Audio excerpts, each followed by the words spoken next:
Hello students. So I hope you have seen my all last videos which are based on the topic of electromagnetic induction. I have completed the Faraday experiment, then I have done with the self-induction part in my last videos. Today, before going to next topic, mutual induction, I am going to cover two more topic which is on this chapter only. That is, one is motional EMF and the other one is eddy current. This topic are again very important for conceptual and for the numerical point of view. So here see what I am considering is, I am considering in motional EMF one magnetic field. Okay, this is my magnetic field. Let us give us name P, Q, R, S. This uniform magnetic field is confined within this region. Okay, and it is perpendicular to the plane of paper, which I will explain by doing these cross lines. These cross, when I will do in this square, a rectangle, that means it is having field perpendicular to the plane of a coil and in inward direction.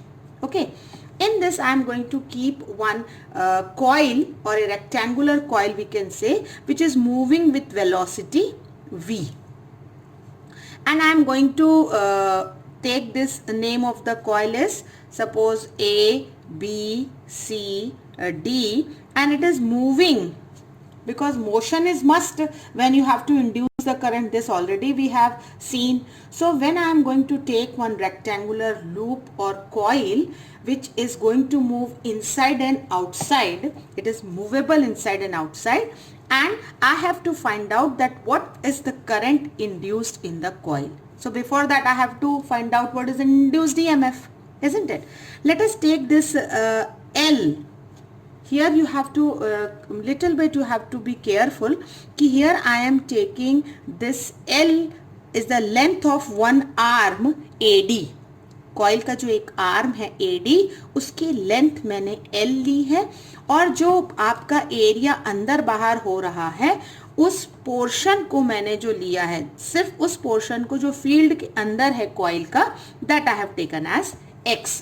तो ये x आपका wearing term है, क्योंकि आप जब velocity v के साथ बाहर करेंगे तो क्या होगा, x कम हो जाएगा क्योंकि थोड़ा पोर्शन बाहर आ जाएगा. आप फील्ड के अंदर ले जाएंगे तो क्या होगा, पोर्शन अंदर चला जाएगा. So this is my varying term. बस this arm AD is not wearing.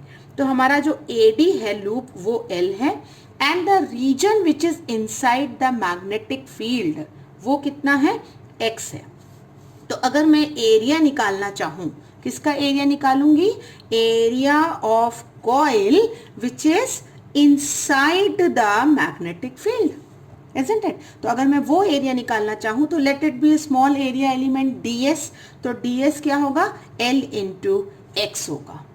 Correct. Suppose मैं इसको अगर नाम दे देती d डैश, तो मैं कह सकती थी कि ये dd डैश पोर्शन जो है वो x है, क्योंकि वो किसके अंदर है, वो फील्ड के अंदर है. और अगर मैं एरिया की बात करूं तो क्या होगा, AD इंटू dd डैश होगा, लेंथ इंटू ब्रेथ. तो हमारा एरिया जो मिल गया वो कितना मिल गया मुझे, इक्वेशन 1 में Lx मिल गया. Correct. Now again we know it कि विथ वेलोसिटी v के साथ अगर आपका कॉइल पुल्ड आउट हो रहा है सपोज, तो आपकी लाइंस ऑफ फोर्स बदलेंगी, और लाइंस ऑफ फोर्स जब बदलती हैं तो rate of change of flux होता है, और d फाई बाय dt जो होता है हमारा वो किसके बराबर होता है, इंड्यूस्ड EMF के बराबर होता है. ये किसने हमको बताया है, फैराडे ने बताया है. ओके. और अगर हम यहाँ एक माइनस साइन लगा देते हैं तो ये हमको बताता है डायरेक्शन कि induced EMF opposes the cause which has produced it. ठीक है. तो अभी हम सबसे पहले क्या निकालेंगे, हम यहाँ फाई निकालेंगे, और फाई हमको कहता है क्या, कि it is nothing but magnetic field into your ds.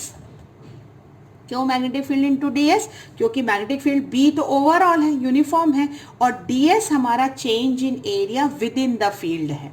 तो B इंटू S हम ये फॉर्मूला जानते हैं, what is phi equal to, phi is equal to magnetic field into area. या मैंने आपने लास्ट वीडियो में देखा होगा, आपने मैंने S लिया था एरिया, तो B इंटू S था. तो अब हम यहाँ वैल्यू पुटअप कर देंगे, B into LX is nothing but phi, है ना. अब हम इसको दोनों तरफ अगर डिफरेंशिएट करें, so what I am going to get, d phi by d t is equal to d by d t of B L X. मैं आपको पहले ही बता चुकी हूँ कि इसमें वेयरिंग टर्म कौन है, क्योंकि वेयरिंग टर्म, चेंजिंग टर्म ही आपका डिफरेंशिएट होगा। तो ना B बदल रहा है मैग्नेटिक फील्ड और ना ही L बदल रहा है dx बाय dt। तो हमको rate of change of position जो है वो क्या कहता है, rate of change of position जो कॉइल के अंदर बाहर हो रही है, अगर चेंज हो रही है तो this is nothing but velocity with which it is moving, isn't it? तो आपको d5 by dt मिल गया BLV।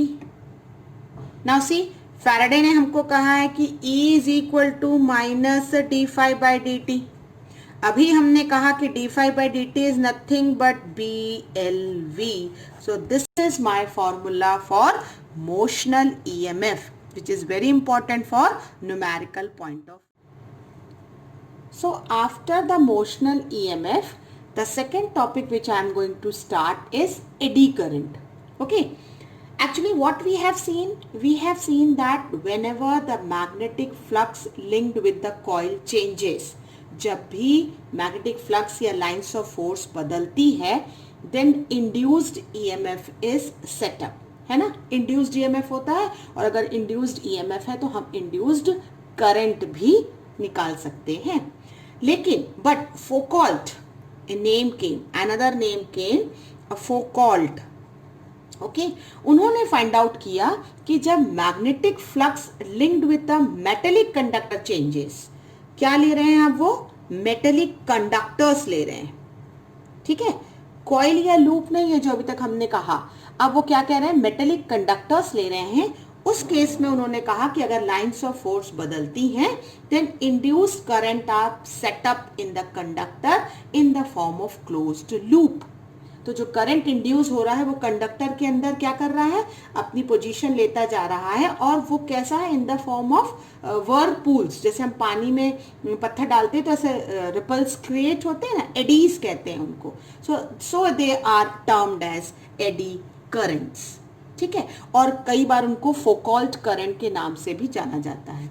सो अगर मैं डिफाइन करना चाहूं तो क्या कह सकती हूं कि एडी करंट्स क्या हैं, those currents which are induced in a conductor. ये ध्यान रखना है आपको, ये इंड्यूस्ड करंट हैं और ये इंड्यूस्ड करंट हो किस में रहे हैं, कंडक्टर्स में हो रहे हैं। और कंडक्टर्स में जब भी ये होते हैं कब होगा, when they are placed in magnetic field, तभी आपका एडी करंट का प्रोडक्शन होता है। तो बहुत सारे एक्सपेरिमेंट जो हैं वो परफॉर्म किए गए to explain the origin of eddy current. उसमें एक छोटा सा एग्जाम्पल, एक एक्सपेरिमेंट फॉर्म हम देख सकते हैं कि मैंने यहाँ north and south pole pieces of magnet ले रखी है, ओके। अब ये एक मेटेलिक प्लेट है जो मैंने पोल पीसेस इलेक्ट्रोमैग्नेट के बीच में हैंग करी हुई है। और अगर हम इसको क्या करते हैं, एक मेटेलिक प्लेट को लेते हैं और इसको ऑसिलेट करवाने की कोशिश करते हैं। तो अगर आपने मेटेलिक प्लेट, जैसे आप पेंडुलम को ऑसिलेट कराते हैं ना इक्विलिब्रियम पोजीशन के, जो 11th में आपने एक्सपेरिमेंट किया होगा पेंडुलम का, अगर उसी तरीके से हम इस मेटेलिक प्लेट को ऑसिलेट कराते हैं तो ये आराम से ऑसिलेट होता रहेगा। लेकिन और जो ऑसिलेटरी मोशन है वो लॉन्ग टाइम तक चलता रहेगा। कब तक, जब तक आपने इसमें मैग्नेटिक फील्ड नहीं लगाई है। अगर मैग्नेटिक फील्ड स्विच ऑफ है तो एक्सपेरिमेंट परफॉर्म करते ये देखा गया कि ऑसिलेशन कंटिन्यू हो रहा है जब मैग्नेटिक फील्ड नहीं है। लेकिन जैसे ही आपने मैग्नेटिक फील्ड ऑन कर दी, magnetic plate come to rest, अपने आप ऑसिलेशन सीज ऑफ हो जाएगा, बंद हो जाएगा। So what does it mean, it means that जैसे यहाँ से लाइन्स ऑफ फोर्स पास होती हैं, they produces the induced current within the metallic conductor, and because of that there is a damping effect. ये नया word आया, damping. नया word नहीं है वैसे ये, क्योंकि हमने 11th में पढ़ा हुआ है what you mean by damping. आपने वेव जब पढ़ा होगा तब आपने देखा था कि डैम्पिंग ऑसिलेशंस क्या होते हैं, जो धीरे धीरे करके खत्म हो जाते हैं, डैम्प हो जाते हैं, मतलब बंद हो जाते हैं। तो डैम्पिंग इफेक्ट का ही मतलब ये हुआ कि स्लो आपका मोशन जो है वो स्टॉप हो गया। Because reason is what? Because of the induced EMF which causes the large eddy current in it. यानी पहले इंड्यूस्ड ईएमएफ हुआ और उसने लार्ज एडी करंट दिया. ये इंड्यूस्ड ईएमएफ ने लार्ज एडी करंट क्यों दिया? क्योंकि मैंने आपको लास्ट वीडियो में बताया था कि हम ओम्स लॉ से क्या कहते हैं, V equal to I R, यानी करंट क्या होगा, E बाय आर, है ना. तो आप ये कहेंगे कि अब जो इलेक्ट्रोमैग्नेटिक डैम्पिंग हुई है, उस इलेक्ट्रोमैग्नेटिक डैम्पिंग का रीजन जो है वो एडी करंट है. सो आई होप ये छोटा सा थ्योरेटिकल टॉपिक है जो आपको समझना है. एंड एडी करंट पे आपको एप्लीकेशंस भी आते हैं. अलोंग विथ एप्लीकेशन आपको ये भी देखना है कि कुछ उसके डिसएडवांटेजेस भी हैं. एप्लीकेशन में जैसे आप सबसे पहले स्टडी कर सकते हैं डेड बीट गैल्वेनोमीटर की. कुछ एप्लीकेशंस आप लोगों को याद होने चाहिए, लाइक डेड बीट गैल्वेनोमीटर जो हम पहले भी देख चुके हैं. गैल्वेनोमीटर क्या होता है, one who checks the presence of current. तो जो मूविंग कॉइल गैल्वेनोमीटर होता है वो बहुत टाइम लेता है अपने ऑसिलेशन को डाई आउट करने में. ठीक है, यानी जो उसकी कॉइल होती है, अंदर वाइंडिंग होती है मेटेलिक फ्रेम पे, वो बहुत लॉन्ग टाइम रहती है, उसका ऑसिलेशन कंटिन्यू रहता है. लेकिन अगर हम वाइंडिंग्स जो कॉइल की करते हैं वो मेटेलिक फ्रेम में कर दें, मेड अप ऑफ कॉपर और एल्यूमिनियम, तब क्या होगा, galvanometer can made dead beat, तुरंत हार्ट बीट रुक जाएगी, यानी तुरंत ऑसिलेशन बंद हो जाएगा. उसका रीजन ही है क्योंकि due to the production of eddy current in the metallic frame, क्योंकि अब आपने एक फ्रेम लिया और उस पर आपने लूप या कॉइल को वाइंड किया है, घुमाया है, उसमें आपने वाइंडिंग्स दी है. तो उस केस में आपका क्या हुआ, आपका उस केस में एडी करंट का प्रोडक्शन हुआ and it will come to rest very soon. That is called deadbeat galvanometer. Okay, induction furnace and another application आप दे सकते हैं इसका, induction furnace. यहाँ पर भी एडी करंट का आपका जो होता है वो यूज होता है.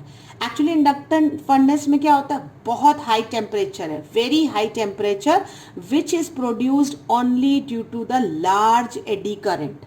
जितना ज़्यादा एडी करंट होगा उतना ज़्यादा होगा, क्योंकि हमको मालूम है, जूल्स ने हमको बताया है कि H जो हीट प्रोडक्शन होता है that is I square RT, isn't it? ये हम जानते हैं ये बात को. तो जो हाई फ्रीक्वेंसी एडी करंट है वो ज़्यादा प्रिफर्ड होते हैं इंडक्शन फर्नेस में. The reason is heating effect is proportional to square of the current.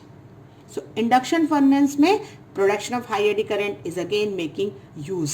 Okay, then you can say electromagnetic damping. जैसे मैंने आपको अभी बताया कि अगर आप ऑसिलेशन करवाते हैं कॉइल का, तो जैसे ही एडी करंट प्रोड्यूस होता है इलेक्ट्रोमैग्नेटिक डैम्पिंग होती है, मतलब ऑसिलेशन बहुत जल्दी सीज ऑफ हो जाता है. और आपको मैंने पहले भी बताया है कि लेंजेस लॉ हमेशा बोलता है कि direction of eddy current should be such that it opposes the cause. यानी मोशन अगर लेंजेस लॉ, मोशन अगर एडी करंट को प्रोड्यूस कर रहा है तो वो मोशन को ही अपोज करेगा, because the cause of it is motion. Okay, eddy current का जो प्रोडक्शन होता है वो उसी को ही अपोज करेगा. सेम वे आप देखते हैं कि जो आजकल मेट्रो ट्रेन्स होती हैं, okay, so these metro trains are having electric brakes. अब ये इलेक्ट्रिक ब्रेक्स का जो है इसमें भी मोशन सीज ऑफ होता है, यानी यहाँ पे भी जो हम स्टॉप करने के लिए, ट्रेन को स्टॉप करने के लिए क्या करते हैं, स्ट्रॉन्ग मैग्नेटिक फील्ड अप्लाई करते हैं रोटेटिंग ड्रम पर जो व्हील पे रहता है. तो लार्ज एडी करंट क्या करता है, उस व्हील के मोशन को अपोज करेगा and it will suddenly stop your train. तो जो ड्रम है that is connected to wheels of the train and as soon as eddy current is produced your motion will cease off. So these all are very basic application of eddy current. Okay, but as I said you, there are some undesirable effect is also there, because you have you know that कि resistance of metallic conductor is quite low. Resistance जो होता है R, वो metallic conductor का जो होता है वो कैसा होता है, लो होता है. और आप जानते हैं कि I is inversely proportional to R, मतलब जितना ज़्यादा रेजिस्टेंस होगा उतना कम करंट होगा, यानी अपोजिशन ज़्यादा है तो करंट कम. लेकिन अगर आपका अपोजिशन है ही नहीं, बहुत कम है, तो करंट काफ़ी ज़्यादा हो जाएगा। यानी अगर रेजिस्टेंस कम है मेटेलिक कंडक्टर का तो magnitude of eddy current is very large. I बहुत ज़्यादा जा सकता है और बहुत ज़्यादा आई जो है वो बहुत ज़्यादा हीटिंग इफेक्ट देता है, क्योंकि जूल्स ने कहा है I is proportional to heat is proportional to I square. तो अगर आप बहुत ज़्यादा एडी करंट लेते हैं तो आपके जो अप्लायंसेस या आप कोई डिवाइसेस यूज़ करते हैं तो they get heated up and that gives you the undesirable result. तो इसीलिए transformer, dynamo, choke coil, there are many things which are having these are some reasons, some devices which are having some reasons कि we have to eliminate or minimize these eddy current। हमको इन transformer में या dynamo में हमको eddy current को minimise करना पड़ता है, कम करना पड़ता है, अदरवाइज हमारी फंक्शनिंग अफेक्ट होती है। Okay, so that transformer we will see later on. अभी हमने सिर्फ ये देखना है कि एडी करंट का प्रोडक्शन कैसा होता है। फोकॉल्ट करंट भी इसे कहा जाता है। मेटेलिक कंडक्टर्स पे एक्सपेरिमेंट किए गए and it was found that the current which is produce in metallic current conductor which opposes the motion, जो मोशन को अपोज करता है वो कहलाता है एडी करंट। ओके, तो इसके कुछ एप्लीकेशंस हैं और जो अनडिजायरेबल इफेक्ट है उनको हम मतलब उसके लिए हम एडी करंट को मिनिमाइज या कम करते हैं, उसे हम अपने नेक्स्ट वीडियो पर देखेंगे। Okay, thank you students.